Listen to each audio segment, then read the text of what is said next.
The West Puget Community Connection podcast. This is where we learn about the people of our community. We learn what they do, and more importantly, why they do it. Subscribe by email at westpugetcommunityconnection.com. We look forward to learning more about you.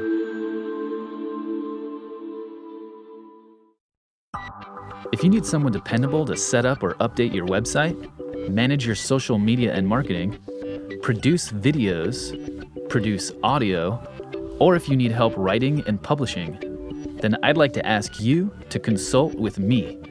Hi, I'm Vincent Alexander, and I'm a creative consultant. I live in Port Townsend, Washington. I love fishing, agate hunting, and my girlfriend.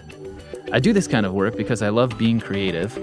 I love to help make people's dreams come true, and I can do a lot of this work remotely from anywhere, so I can travel with my girlfriend, visit my family in California, and enjoy the great outdoors. Let's talk websites. I've been building websites since 1999. I can work with almost any platform, WordPress, Squarespace, you name it. If you need a new website set up, or a webmaster to help you maintain and update an old website, Vincent Alexander is your guy. Let's talk social media and search engine marketing. I've been nailing top positions on Google since 1999, and I know how to help you do the same. If you need help managing your social media marketing like Facebook ads, YouTube videos, Instagram, I can help with that too. Let's talk video production. Maybe you want to make a video commercial for your business, or maybe you'll hire me to video your band performing your next show, or to produce a music video for your band, or your book release party, or graduation ceremony, or welcome video for your website, or video for your comedy group, or fishing videos, or real estate marketing videos. How about a demonstration or how-to video? Or whatever kind of video you want to produce, I can help. Let's talk audio production. Want to start your own podcast? Produce an audiobook? How about interviewing family members to record family history or an autobiography? Or maybe you want to record some music. I can set up some microphones, I can produce sounds, I can use stock sound clips to produce professional sounding audio. Let's talk writing. Need help writing a book, a song, a story, a poem? I can help with your creative process. And when it comes time to publish your book, music, or other media on Amazon, Apple iBooks, iTunes, Spotify, YouTube, etc., I can help with that too. So if you're a creative go-getter or your organization needs one on their team, fill out the contact form at vincentchiofalo.com right now or call 360-390-5293 or email me vincent@vincentchiofalo.com. Then I will contact you for a free discovery call where we'll discuss your needs in detail. Then I'll provide a proposal and client agreement. And once you agree, we can get to work at my hourly rate of $25 to $55 per hour, depending on the task I'm performing. I keep a careful log of every minute I spend working on your project and what I did during that time. I'll invoice you periodically by email, and you can pay via debit or credit through PayPal. Or pay me by check or cash, whichever you prefer. There's no binding contract, so you can work with me as much or as little as you want without any strings attached. So go now to vincentchiofalo.com and fill out the contact form. I look forward to helping you with all of your creative projects. The West Puget Community Connection podcast is brought to you in part by mywebdesignservices.com. Quick, easy, affordable websites that look amazing across all devices. For a quote or to get started today, visit mywebdesignservices.com.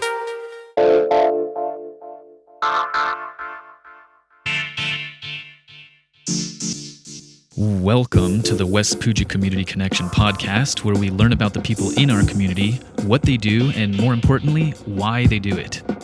Our mission is to stimulate community engagement by creating a sense of community and rapport. We do that through interviews and storytelling with locals. You can listen to the podcast for free with unlimited streaming on our homepage at westpugetcommunityconnection.com. Contact us if you're interested in advertising or being featured on the show. And now, without further ado, we bring you this episode of the West Puget Community Connection podcast.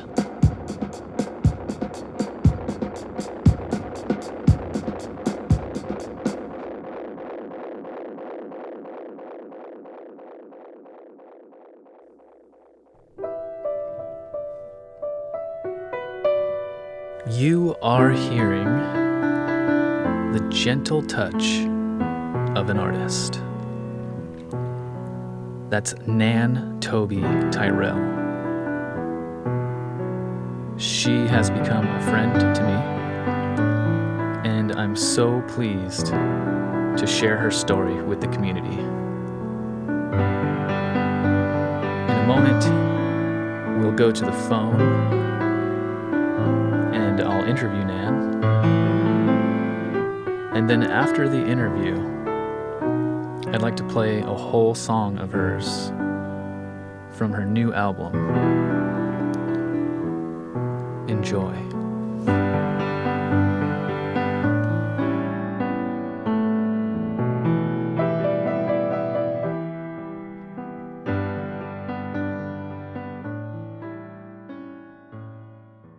Hello and welcome back to the West Puget Community Connection podcast. This is your host, Vincent Alexander, and today I'm so happy to be on the phone with my friend Nan Toby Tyrrell. She lives here in Port Townsend, and we're going to learn about her story. Say hi, Nan. Are you there? Hey, hi, Vincent. Hi, everybody. Hello. Thank you so much for doing this, Nan. Hey, I like to share my story before I die. I've got a long story, but I think all of us have stories, so I'm open to this conversation with you, and hopefully it will shed some light on my life. Wow. Well, thank you. I'm kind of moved by that, by your motivation to do this. Is you want to share your story while you're still here, so people can know you and your story and who you are here in this world. And I hope that people hear this and they enjoy listening to it, and I hope it sheds some light and maybe even helps some people in some way. So thank you very much. I do agree. Everyone has a story to share, something helpful. So thank you so much for sharing yours here today.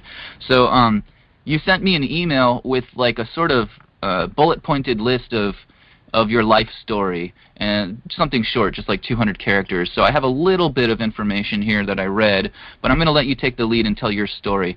I understand it begins with you being born on the East Coast. Yeah, I was born 78 years ago. I just celebrated my birthday. I can't believe that. I'm 78. I feel like I'm 35. And I was born in a sweet little town at that point. I loved it. It was 10 miles from the ocean, called Lakewood, New Jersey, and I lived in a small little house with my parents, and I walked to school, and everybody knew me, and everybody said, "Hi, Nan, how's your mom and dad?" So that's the kind of small town I came from. My dad had a clothing store that he inherited from his parents, who both died of stroke, so he had to quit college. So I spent a lot of time working for my dad in that store. Huh. And my parents are really, really hard workers. And my grandparents lived there, and I have to say Lakewood was 10 miles from where the Hindenburg crashed. People from New Jersey know that, Lakehurst, New Jersey. Huh. And I did have a great childhood there. I loved my teachers. I loved school. I was never afraid of anything. It was a very multicultural town. Uh-huh. Okay. So your father had to drop out of college and take over the clothing store when both of his parents passed away from strokes.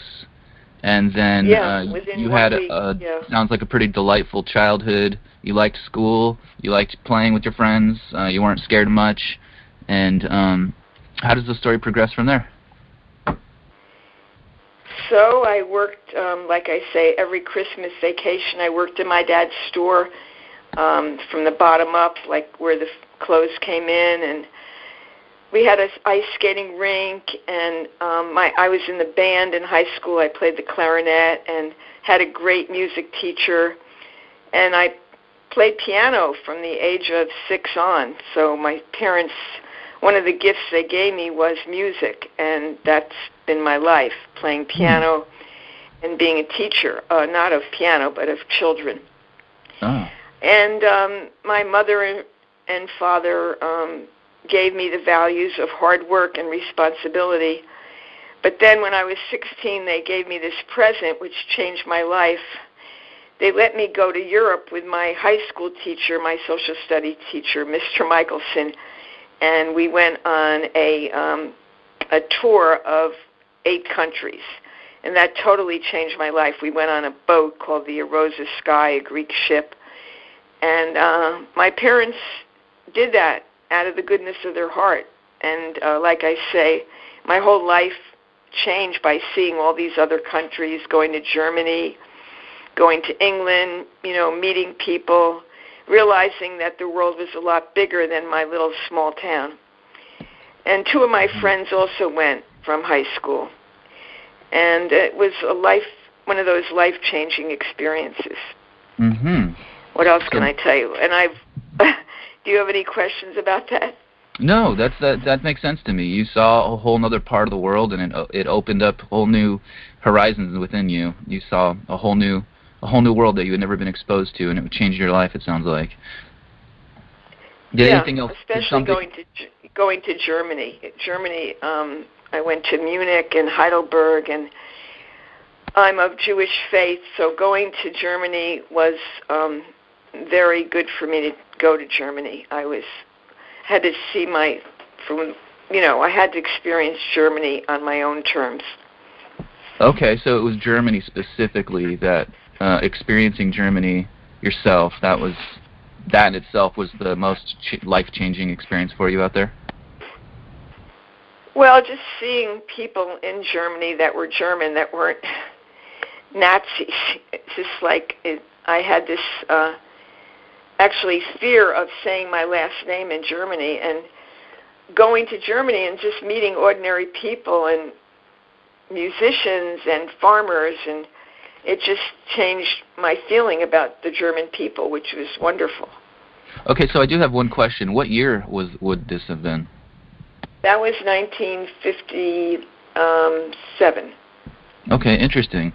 So I know you don't have too much time to spend with me on the call today, so I guess we'll go ahead and move forward with the storyline. How does that sound? Yeah, I wrote you out everything, and so I was giving you the highlights, so if you have that, you can look at that. Okay. So you said my first show was Peter Pan. I let her fell in love with the I did. I went to Peter Pan because Lakewood is only 60 miles south of New York. So my father used to go on buying trips to New York to buy clothes for the store, and I would go with him or take the bus and go to the theater. When I was with my dad, he'd drop me off and he'd say, "Now stay out of trouble," and I'd go around the village, but I also would go see a play if I could, and I did. I saw South Pacific, Peter Pan, The King and I. Those are all things that my parents gave me by exposing me to the theater. And I fell in love with the musical stage. I did, and I'm still in love with the musical stage. I love Key City here. I love musicals because they raise my spirit. I think they raise most people's spirits. Nice. All right. And you said you fell in love with the music of Richard Rodgers and Oscar Hammerstein. Right, Oscar Hammerstein II, yeah. Yeah, and I have a book when I play the piano all over Port Townsend. It's a book my mother and father gave me for a present, and it's so old that I had to make a copy at the printery. It has every play that they did and the original cast. So when I go play piano at San Juan Villa or Victoria Place or the hospital, I bring that with me and show people the pictures and play that music, like from The King and I. Oh, how cool. And I always play Some Enchanted Evening. Everybody loves that one if you're a romantic person from South Pacific. Oh, cool. I would love to if you could tell me sometime when you're going to play the piano somewhere, I'd love to come sit and listen, and I'd like to see that book. That sounds so interesting. Yeah, I'm playing September 3rd at Victoria Place. So if you want to come over and hear me and just sit there, that would be great. I love to think of who I'm playing for. Okay, I'll put it on my agenda. What time? I'm going to play at 1 o'clock on September 3rd at Victoria Place. Do you know where that is? No, but I'll Google it and I'll find it later. Let's move on with your story. So you attended Bard College, overlooking the Hudson River. You met some amazing teachers. And Bard, right, unbelievable school. And when I went to Bard in 1959, there were only 300 students, so it sort of like got me ready for Port Townsend. I knew everyone knew me, and it was so beautiful there, overlooking the Hudson River. And I used to be a babysitter for my psych professor. He had 5 children, so I had the steady job of taking care of his kids. Oh, that's good. That's great. And Bard College, we would leave every year for 2 months and work. So every year during the winter break, I would work in my field of child psychology at different places because I love teaching kids. And at that time, I was thinking I'd be a writer, but then I decided I wanted to be a child psychologist or a music therapist. So those years at Bard were amazing years for me. And I think there's 2 other people in this town that went to Bard College. So your experience there at Bard shaped your thinking about what you wanted to do in this world, and it turned out rather than being a writer, you wanted to pursue child psychology and teach children. So I wanted to spend time with children, So you went on to say... I feel that... Sorry. I want to say that children are the most intelligent people, and when they're young, their lives and their minds and their bodies are open to everything. They're not prejudiced like a lot of adults. So I feel like being with children is changing the world. You're watching them, develop. Wow, that is amazing. Because they haven't formed all these beliefs and fears, and so they're experiencing everything fully without prejudice. That makes so much sense. And when I'm with kids now at Salish Coast School with my dog, kids say the most amazing, honest things to you, and they're curious, and they don't really care how old you are, if you're beautiful or not, if you're, fat or thin. They care about who you are. You know what I mean? They're very original, and they come to you innocently. And I really enjoy being with kids a lot. Yeah. So most of your life was spent teaching in public and private schools? Right. And you earned your Master's of Art at the University of Arizona. It's a Master's of Arts in Early Childhood. I did an original thesis at the University of Arizona. So it's called an MA. And I wrote something that was original. We developed a daycare center for married students, and I was part of that. And a lot of students go to college, and they're married, and they have kids, but they have trouble getting someone to watch their kids. So we developed a curriculum for that, and that's what my original thesis was on. Oh, how interesting. Wow. And that's a long time ago, 1971, and then I went to Denver and had a scholarship there to work in special ed at the University of Colorado. So I love Denver, and my son lives in Denver. So I'm blessed with all this education that I try to use right now here in Port Townsend. Okay. Did you want to tell us any more about that period of your life, or what would you like to share with us next? Well, I want to say that I've been a single mother my whole life, and understand other women who have been single mothers who have reached out. It's extremely hard and challenging to raise a child without a father. And I admire women who do that. And I've also depended on things like Big Brother organizations, and I've always tried to get my son positive role models. And my son's a man now, but during those years, he was with me all the time. When I went to graduate school, wherever I went, my son was there. So So it was a journey that was very challenging and very beautiful, but challenging and hard because I'm a woman, right? And I can't be a man.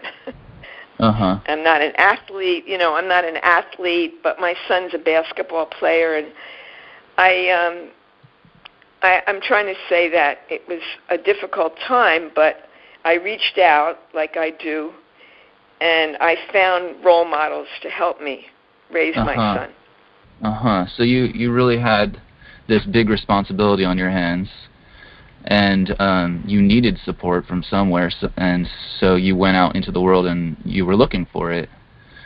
And now, because you had that experience, it sounds like you have a lot of compassion for single mothers, and a lot of admiration for what they go through and what they're able to, how they're able to get through life day by day. Yeah, I have a lot of respect for women that raise their children in an environment so their children can thrive, even though there's not a man. And it's just one of those realities of life that a lot of women get married, they get divorced, their husbands leave them, and we all have individual stories of why we're alone. But yet we can rise above that with help from other people in our community. And Port Townsend's really good that way, Oh, I love what you're saying. Thank you so much for saying these things. Okay, so what's the next thing you'd like to share? I'd see you had an event that took place in Arizona that was unfortunate, and then you decided to move back east and begin a new chapter of your life. You moved to Vermont. You raised your son alone. Is there anything else about this period of your life that you'd like to share, or do you want to move on to the next part? Well, I'll just say I love Vermont very much, and I traveled all over Vermont as a teacher. I've lived in Burlington. That was the last place I lived, was Randolph, before I came here. I was head of a compensatory ed program, which is to help children get ready for kindergarten. And I would still be there if it wasn't for an incident where I had to report a parent for sexually abusing her child. So this woman came after me with a loaded gun. I'm laughing about it now, but it wasn't very funny then. And yeah, it sounds scary. I decided that I don't want to live in a town where there's a woman with a loaded gun looking for me. And I would have, if I had stayed, I would have had her other child there, her other daughter. So I made this huge decision that I was going to resign my job and go back and move. So that was, I really love Vermont. It's in my heart all the time. My son graduated the University of Vermont, but sometimes one's safety and sense of comfort is very important, and that's really important to me. Yeah, I can really relate to that. I don't know if you've ever been threatened by a gun, but... Well, not by a gun, but I have been threatened, and I do have trauma, and I do understand the need for safety and comfort. It becomes priority. I know it. I can we each have our own little fears and things to get over with, and there are certain traumas, and my mantra was, lately I have this little book that I write little thoughts down, was do not fear and do not fall, and if you fall, get up. And I have to say that moving to Port Townsend, I've learned to get up many times and rise above things, above personal comments, and I try to be a happy, spirited woman, and that's why I like to play the piano all over. Okay. Yes, to rise up, and to get over those little challenges that we face, and maintain your positive spirit and keep making a contribution to the world, to not let yourself be brought down by things people say or circumstances. Or it sounds like you're a spiritual person. You want to stay in a state where you can operate and keep contributing to the world in some way. Yeah, and in 2013 I fell accidentally. Like whenever you fall, usually it's accidentally. You trip over something or you're not looking. And I broke part of my hip, and I had surgery and had to go stay somewhere for 13 days to get better because nobody was available. I didn't think so at the time, but doing that was extremely upsetting to me, and I realized that, you know, your life is very fragile, that you have to take care of yourself. No one else is going to take care of you. Right. You know what I mean? Like you have to get rugs out of the way. You can't trip over the hose. You have to be mindful, mindful of what you're doing, which is sometimes I get carried away with all the things I have to do, and I lose my focus and I trip or something. Oh, you know, why did I do that? Because that was in the way. So I'm trying to be really mindful and be grateful every day and just set my goals. Sweet. So I understand you moved to Port Townsend in November of 1991 to work at a bed and breakfast called the James House. Is that the one over by? Is the James House the one over by Point Hudson, or? No, the James House is no longer. It's a private residence. It's right across from the post office.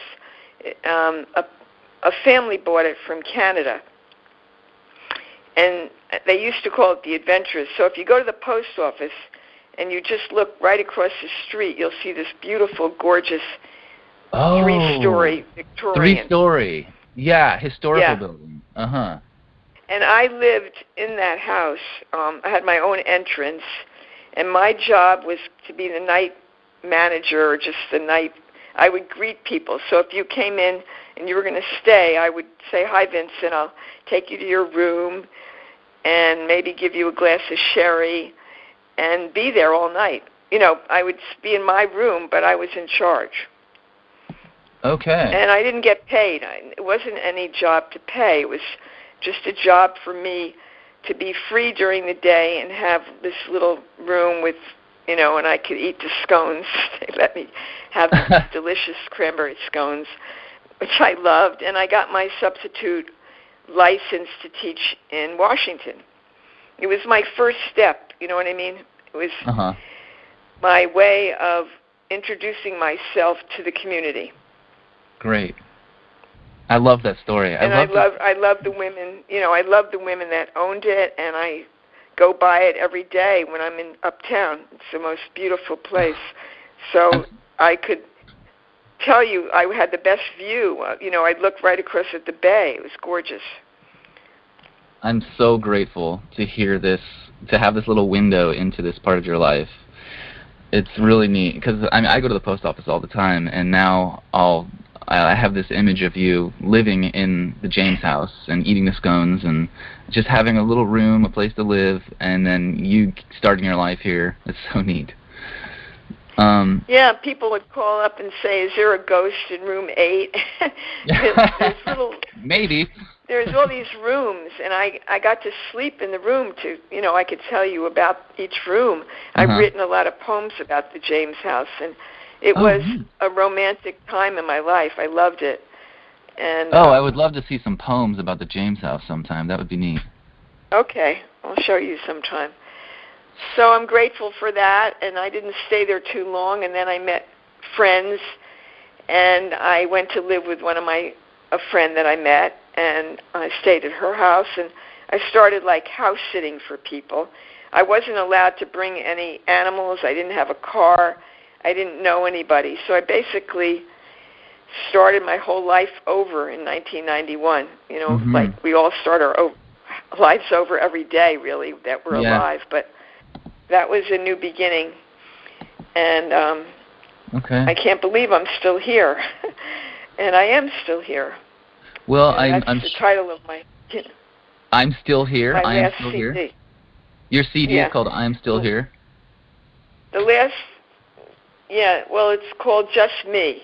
But, Just Me. Yeah.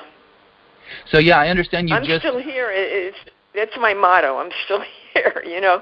In spite of everything, this is your motto. I'm still here. Yeah.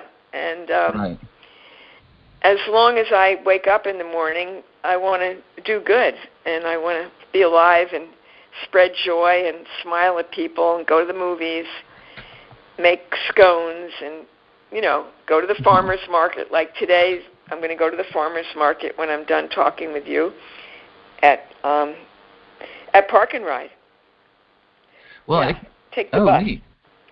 And that's where I met you, on the bus, remember? Yeah, on the bus. We met on the bus. That's right. We both rode Route 3 together.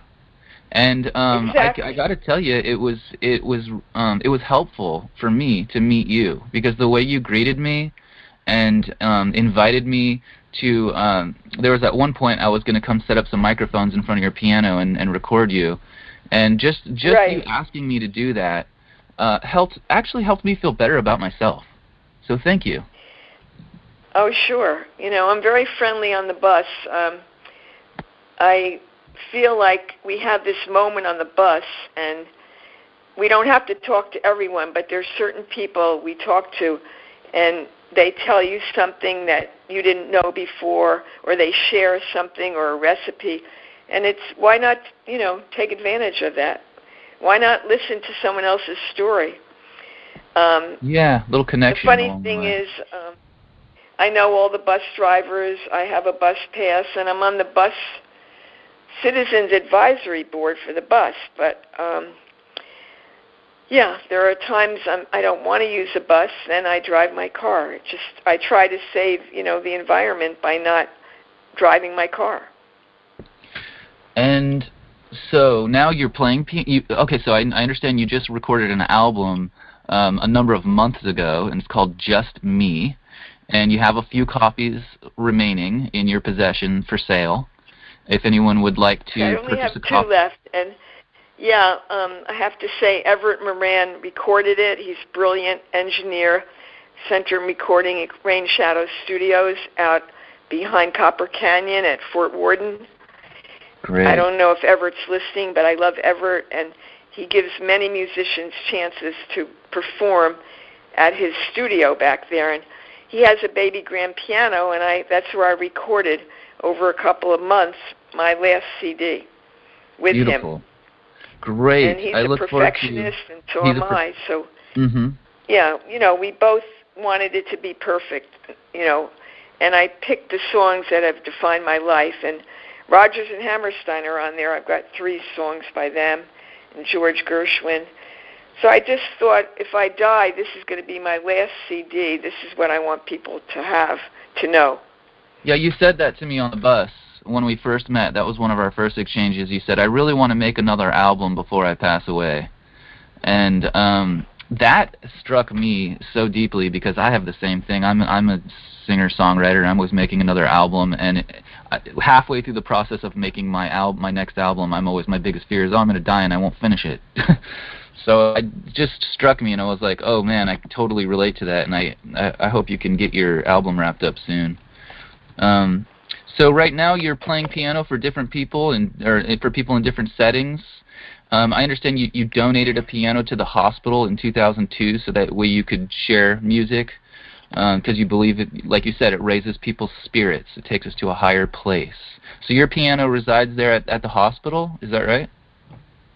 Yeah, my piano is on the 3rd floor in the waiting room. It's locked because it has to be locked, because you just can't go in and bang on it. You have to get permission, and you have to respect the patients and the staff. So even if I want to play my piano, I have to call up and ask if it's a good time for me to come. And I guess the only regret I have is that I can't play more at the hospital, and the other regret is that I don't get to play with a lot of people. I'm always playing alone because I don't go out at night. I think I told you I don't drive at night. Right. And my eyesight's limited, so I have to pick my times to play. Last week I played. I might play tomorrow. I will call up and ask the house supervisor if it's a good time to come. So it sounds like you would like to perform for a larger audience. Is that right? You'd like more people to show up and hear you play piano? Yeah, but if I don't go to bars and I don't drive to Chimikin like the Keg and I, I don't have a guitar, it's a piano, so I don't have a keyboard, I sold it. So, to me, the piano is the best of all instruments. Mm-hmm. And I did try Manresa Castle, and I might play there again sometime soon. My friend Cameron invited me to play there. They have a cute little piano that Jim Nyby owns. So, I have a question. If someone's listening to this podcast and they would like to come see you perform and play the piano, how would they find out where and when you're playing next? How would they contact you by email or call you, or how would they do that? It's in the paper. It's in the paper? Yeah, I put it in the leader. You put it in the leader? I put it in the calendar. And it's also on KPTZ. I'm going to play September 19th. I told you I'm playing September 3rd. And then I'm playing September 19th at San Juan Villa for the people that have Alzheimer. And just for people... Not a very good... Yeah, it's not a good piano, but, hope, like, if it's a bad piano, you don't play very well. Okay. You know what I'm saying? And that makes sense to me.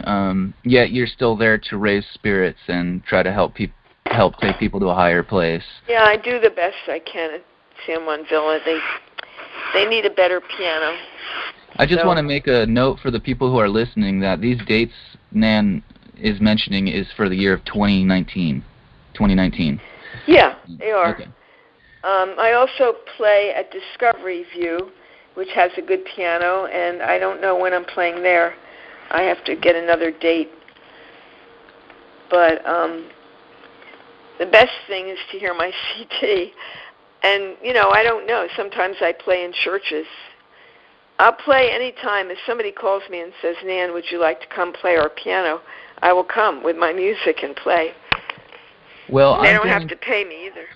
I'm going to take a look at my calendar and see if I can come to September 3rd or September 19th, I think you said it was. I'll have to go back and listen to this again. Yeah.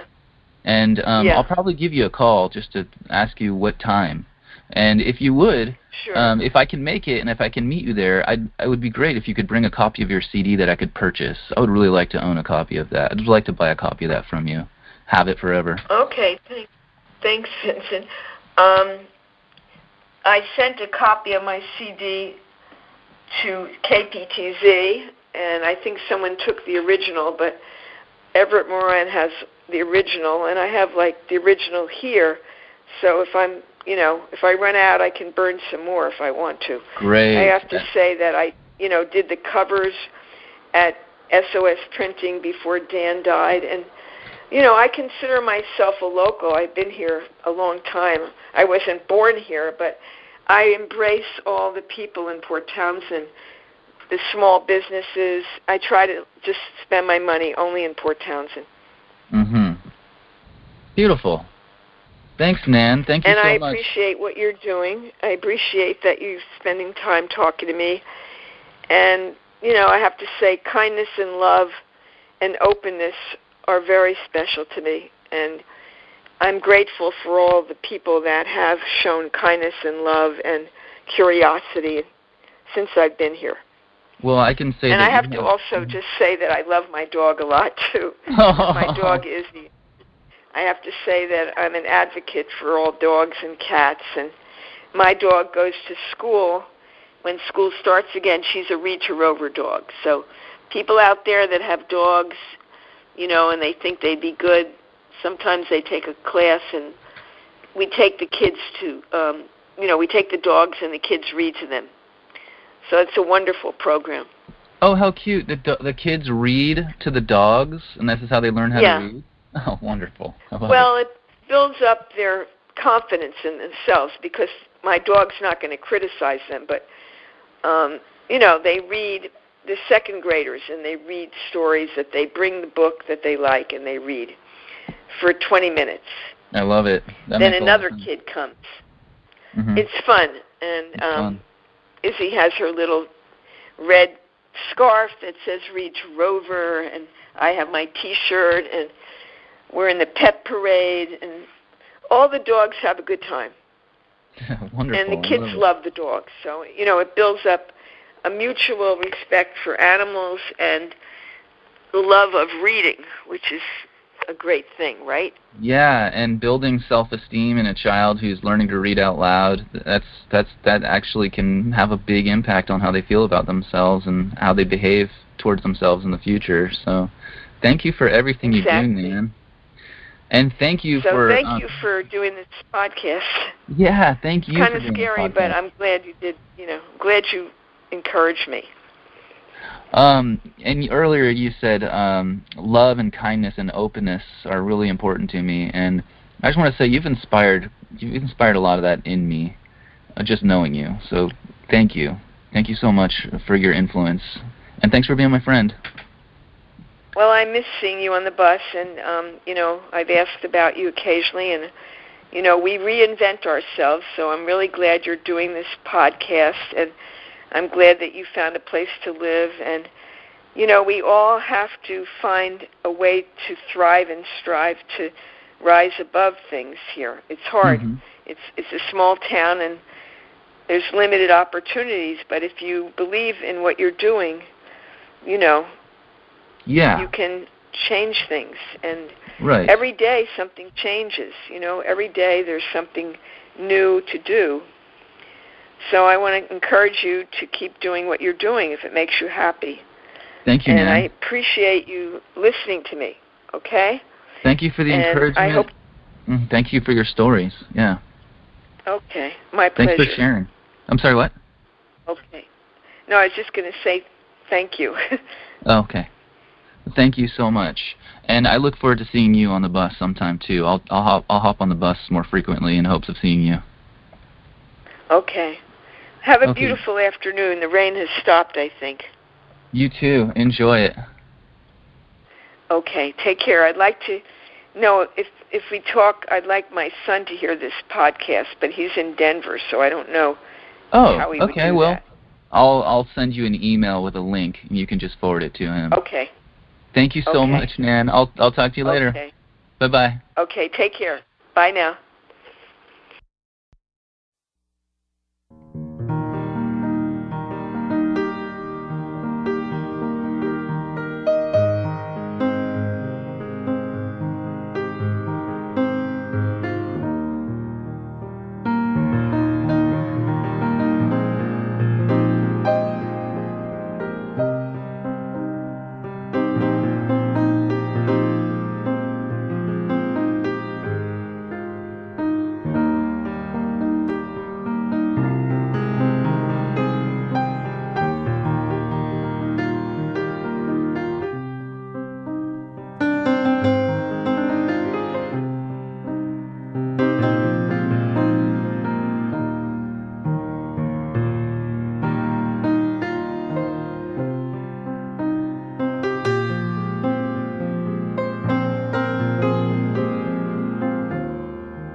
We hope you enjoyed this episode of the West Puget Community Connection podcast. Be sure to catch the next episode. Sign up for our email list at westpugetcommunityconnection.com, and you'll be notified when new episodes are published. And if you're interested in advertising or being featured on the show, you can contact us through our website as well, westpugetcommunityconnection.com. The West Puget Community Connection podcast is brought to you in part by mywebdesignservices.com. Quick, easy, affordable websites that look amazing across all devices. For a quote or to get started today, visit mywebdesignservices.com. The West Puget Community Connection podcast. This is where we learn about the people of our community. We learn what they do, and more importantly, why they do it. Subscribe by email at westpugetcommunityconnection.com. We look forward to learning more about you.